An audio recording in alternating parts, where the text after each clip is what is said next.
Hi students, நம்ம இந்த வீடியோல ஸ்டாட்டிஸ்டிக்ஸ்ல இருந்து ரேங்க் கார்ரிலேஷன் கோஎஃபிஷியன்ட் வந்து எப்படி ஃபைண்ட் பண்றது, அது எப்படி வந்து ஃபைனலைஸ் பண்ணி ஆன்சர் பண்றதுன்றது பார்க்க போறோம். இப்போ இந்த क्वेश्चन பாருங்க. 10 competitors in a beauty contest are ranked by the 3 judges in the following order. 3 judges ஓட அந்த 10 competitors ஓட பாயிண்ட்ஸும் இங்க கொடுத்திருக்காங்க. Use the method of rank correlation coefficient. Rank correlation coefficient use பண்ணி to determine which pair of judges has the nearest approach to common taste and beauty. எந்த ரெண்டு judges வந்து ஒரே மாதிரி வந்து மார்க்ஸ் கொடுக்குறாங்க, யாரோட டேஸ்ட் வந்து ஒரே மாதிரி இருக்குன்றதை ஃபைன் பண்ணுங்க அப்படின்னு சொல்லியிருக்காங்க. ஜஸ்ட் டேட்டாவை அப்படியே பார்த்து நம்ம சொல்லவே முடியாது. ஸோ நம்ம இது எல்லாமே வந்து ரேங்க்ஸ் தான் ஜட்ஜஸ் கொடுத்தது. நம்ம முதல்ல இந்த கொஸ்டினை வந்து எப்படி அப்ரோச் பண்ணோன்னு பாருங்கள். முதல்ல கொடுத்துருக்க 3 வேல்யூவில் ஒன்று ஆர்எக்ஸ், அதாவது XYZன்னு எடுத்துக்க போகிறோம். ஆர்எக்ஸ்னா rank of X, denote rank by the first judge. RY denote the rank by the second judge. RZ வந்து denote the rank by the third judge அப்படின்னு எடுத்துக்க போகிறோம்.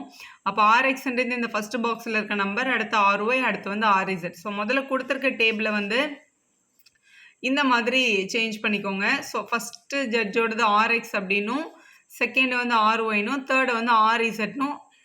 ஒன்றும் இல்லை, இப்படி ஹாரிசானில் இருந்த டேபிளை இப்படி வேர்ட்டிக்கலாக எழுதிக்கோங்க. ஸோ எழுதியாச்சு. ஸோ எழுதுனதுக்கப்புறம் என்ன பண்ணணும் அப்படின்னா ரொம்ப ஈஸி. ஸோ ஃபஸ்ட்டு 2 ஜட்ஜஸையும் கம்பேர் பண்ணுறதுக்கு டி ஆஃப் எக்ஸ் கமா ஒய்ன்னு எடுத்துக்கணும். டி ஆஃப் எக்ஸ் கமா ஒய்னா ஆர்எக்ஸையும் ஆர்ஒய்யும் மைனஸ் பண்ணணும். மைனஸ் பண்ணுறது ரொம்ப ஈஸியான, எல்லாமே குட்டி குட்டி நம்பர்ஸாக இருக்குது. 1ல் 2 மைனஸ் பண்ணால் -1, 4ல் 6 மைனஸ் பண்ணால் -2, 1, -1, -5, -1. ஸோ 9ல் 7 -9, -2, 5, 2, 4ன்னு எழுதியாச்சு. ஸோ இதை எழுதி முடிச்சிட்டோம் சப்ட்ராக்ட் பண்ணி. ஃபஸ்ட் கையோட இதை என்ன பண்ண போகிறோன்னா dxy வேணும், அதே மாதிரி d² xyயும் வேணும். அப்படின்னா இந்த டேர்மை இங்கே நம்ம ஸ்கொயர் பண்ணி தான் போடணும். அதே மாதிரி yzும் zxும் கூட வேணும். ஆனால் இதை முடித்தோடனே அதோட ஸ்கொயரையும் கம்ப்ளீட் பண்ணிட்டீங்கன்னா ஈஸியாக இருக்கும். இப்போ -1 ஸ்கொயர் பண்ணால் +1, 2 ஸ்கொயர் பண்ணால் 4, 1 ஸ்கொயர் பண்ணால் 1, 1, 25, 1 ஸ்கொயர் பண்ணால் 1, 2 ஸ்கொயர் பண்ணால் 4, 5 ஸ்கொயர் பண்ணால் 25, 2 ஸ்கொயர் பண்ணால் 4, 4 ஸ்கொயர் பண்ணால் 16 அப்படின்னு எழுதிக்கோங்க. எழுதிட்டு கையோடு இதை ஆடும் பண்ணிவிடுங்க. இந்த ஸ்கொயர் பண்ணுற டேர்மை மட்டும் 1 + 4 5, 6, 7 + 25 + 1 இப்படி ஆட் பண்ணிவிட்டு ஃபைனல் ஆன்சர் நமக்கு வந்து 82 அப்படின்னு கிடச்சிருக்கு. இதோட டோட்டல், அதாவது சமேஷன் ஆஃப் d² xy ஓட வேல்யூ வந்து 82ன்னு கண்டுபிடிச்சாச்சு. இப்போ நெக்ஸ்ட் டேபிளுக்கு போகலாம். நெக்ஸ்ட் டேபிள் பாருங்கள். D of YZ. ஒய்இசட்னா ஒய்யோட ரேங்க்லேருந்து இசட்டோட ரேங்க்கை மைனஸ் பண்ணணும். ஸோ இதான் ஒய், இதான் இசட். 2 - 3 மறுபடியும் -1, 6 - 7 -1, 5 - 4 1, 4 - 5 -1, 7 - 10 -3, 10 - 8 2 வரும், 0 1 2 0 எழுதியாச்சு. ஸோ இது எல்லாமே வந்து dyz. இப்போ இதை ஸ்கொயர் பண்ணி இந்த பாக்ஸில் போட்டுருங்க. ஏன்னா yzோட ஸ்கொயர் தான் இங்கே கேட்டிருக்காங்க. ஸோ ஃபஸ்ட் 4 பாக்ஸுமே 1 தான் இருக்குது. ஸோ 1 ஸ்கொயர் பண்ணால் 1 தான் வரும். ஸோ ஈஸியாக இந்த டேபிளை ஃபில் பண்ணிடலாம். நெக்ஸ்ட்டு 3 ஸ்கொயர் பண்ணால் 9, 2 ஸ்கொயர் பண்ணால் 4, 0 1 4 0. ஸோ எல்லாத்தையும் ஸ்கொயர் பண்ணிச்சு. எல்லாமே குட்டி குட்டி நம்பர்ஸாக தான் இருக்குது. இதை 1 2 3 4, 4 + 4 8, 18 22 வருது ஆட் பண்ணால். அப்போ இதோட டோட்டல் வந்து 22. ஸோ இதை வந்து சமேஷன் ஆஃப் d² yz அப்படின்னு நம்ம சொல்லிக்கலாம். இதே மாதிரி இந்த லாஸ்ட்டையும் ஃபில் பண்ணிக்கோங்க. அதாவது z அண்ட் x அப்படின்னா ரேங்க் ஆஃப் இசட்லேருந்து ரேங்க் ஆஃப் எக்ஸை மைனஸ் பண்ணணும். இசட் இங்கே இருக்குது, எக்ஸ் இங்கே இருக்குது. அப்போ 3 - 1 2, 7 - 4 3. இதே மாதிரி இந்த டேபிளை ஃபில் பண்ணிக்கோங்க. ஸோ மைனஸ் பண்ணிட்டோம். மைனஸ் பண்ணதுக்கப்புறம் ZX ஸ்கொயர் பண்ணி தான் இங்கே லாஸ்ட்டில் எழுதணும். ஸோ ZXக்கு நம்மளுக்கு கிடைச்சது வந்து ஃபஸ்ட்டு 2 ஸ்கொயர் பண்ணால் 4, 3 ஸ்கொயர் பண்ணால் 9, -2 ஸ்கொயர் பண்ணால் +4 தான். மறுபடியும் 2 இருக்குது +4, 8 ஸ்கொயர் பண்ணால் 64, 1 ஸ்கொயர் பண்ணால் 1, 2 ஸ்கொயர் பண்ணால் 4, 6 ஸ்கொயர் பண்ணால் 36, 4 ஸ்கொயர் பண்ணால் 16, மறுபடியும் ஒரு 4 ஸ்கொயர் பண்ணால் 16. ஸோ ஸ்கொயர் பண்ண கையோட ஆடும் பண்ணிவிடுங்க. ஸோ 3 நம்பரை ஆட் பண்ணி பென்சிலில் எழுதி கூட கடைசியாக எழுதிக்கலாம். ஸோ 4 9 4 4 இது எல்லாத்தையும் ஆட் பண்ணால் நம்மளுக்கு ஃபைனல் ஆன்சர் 158ன்னு கிடைக்குது. ஸோ சமேஷன் டி ஸ்கொயர்ட் இசட்எக்ஸோட வேல்யூ வந்து 158 அப்படின்னு கிடச்சிருக்கு.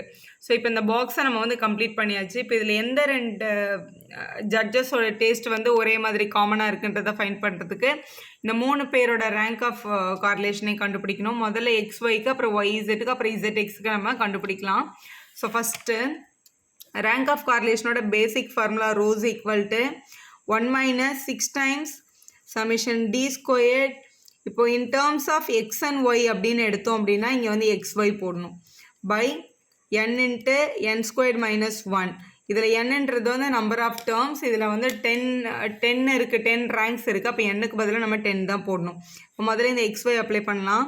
இப்போ row of XY is equal to 1 minus 6 times இது XYயோட ஸ்கொயர் வந்து நம்மளுக்கு இங்கே என்னன்னு கிடச்சிருக்கு 82 சமேஷன் வேல்யூ. அப்போ இங்கே மல்டிபிள் பை 82ன்னு எழுதிக்கலாம். டிவைடட் பை n வந்து 10, இது வந்து 10 ஸ்கொயர்ட் மைனஸ் 1ன்னு எழுதிக்கோங்க. ஸோ 1 மைனஸ் இதை மல்டிபிள் பண்ணால் 6 2s are 12, பேலன்ஸ் 1 49 பை இங்கே 10 மல்டிபிள் பை 10 ஸ்கொயர் பண்ணால் 100, 100ல் 1 மைனஸ் பண்ணால் 99. So 1 minus 492 by 990. இதை டிவைட் பண்ணிட்டா நமக்கு வந்து டெசிமல் ஆன்சர் கிடைக்குது. ஸோ நம்மளோட final value 1 minus 0.4969. So calculator ஆகணும்னா இதை டேரெக்டாகவே நீங்கள் போட்டுடலாம். ஆன்சர் 0.5031 அப்படின்னு கிடச்சிருக்கு ரோ ஆஃப் XYக்கு. அதே மாதிரி ரோ ஆஃப் YZ கண்டுபிடிக்க போகிறோம். சேம் ஃபார்முலா 1 மைனஸ் 6 இன்ட்டு, ஆனால் இங்கே XYன்னு போடுறதுக்கு பதிலாக இங்கே YZ இருக்கிறதுனால இங்கே YZோட டோட்டல் தான் எடுக்கணும். YZ டோட்டல் 22 இருக்கிறதுனால இங்கே 22 divided by same n into n squared வந்து 10 இன்ட்டு 99ன்னு எழுதிடுறேன். ஏன்னா 10 ஸ்கொயர் மைனஸ் 1 வந்து கண்டிப்பாக 99 தான் வரும். Final value 1 minus 6 2s are 12, balance 1 132 by 990 அப்படின்னு கிடச்சிருக்கு. ஸோ இதை சப்ஸ்டியூட் பண்ணால் ஸோ 132 and 990 நார்மலாக டிவைட் பண்ணிட்டீங்கன்னா உங்களுக்கு ஆன்சர் வந்து 0.133 அப்படின்னு கிடைக்குது, போயிட்டே இருக்குது. ஸோ இதை சப்ட்ராக்ட் பண்ணால் 0.8667 அப்படின்றது ஃபைனல் ஆன்சராக இருக்குது. ஸோ அதே மாதிரி ரோ ஆஃப் ZX ஃபைண்ட் பண்ண போகிறோம். அதே மாதிரி 1 மைனஸ் 6 இன்ட்டு ZXோட ஃபைனல் ஆன்சர் இங்கே 158ன்னு கிடச்சிது. 158 பை 10 இன்ட்டு 99 அப்படின்னு எழுதிடலாம். ஸோ இதுவுமே வந்து 6 இதால் மல்டிபிள் பண்ணி டிவைடட் பை 919 பண்ணிங்கன்னா ஃபைனல் ஆன்சர் 1 மைனஸ் 0.9576 கிடைக்குது டிவிஷனில். ஸோ 1லேருந்து மைனஸ் பண்ணால் ஃபைனல் ஆன்சர் 0.0424 அப்படின்னு கம்ப்ளீட் ஆகிருக்கு.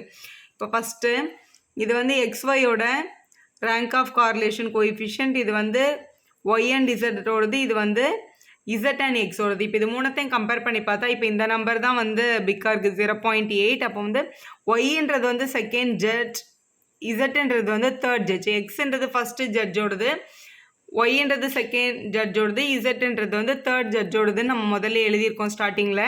அப்போ ஒய் அண்ட் இசட்டோட ஆன்சர் தான் வந்து ஹெவியாக இருக்கிறதுனால இப்போ இவங்க 2 பேரோட டேஸ்ட்டு தான் காமனாக இருந்தது அப்படின்னு எடுத்து நம்ம ஃபைனல் ஆன்சர் எழுதிடலாம். So second and third judges have the nearest approach for common taste and beauty அப்படின்னு எழுதி செம்ம கம்ப்ளீட் பண்ணுங்கள். வீடியோ யூஸ்ஃபுல்லாக இருந்தால் ஒரு லைக் போடுங்க, ஃப்ரெண்ட்ஸ்க்கும் ஷேர் பண்ணுங்கள். Subscriber channel for more videos.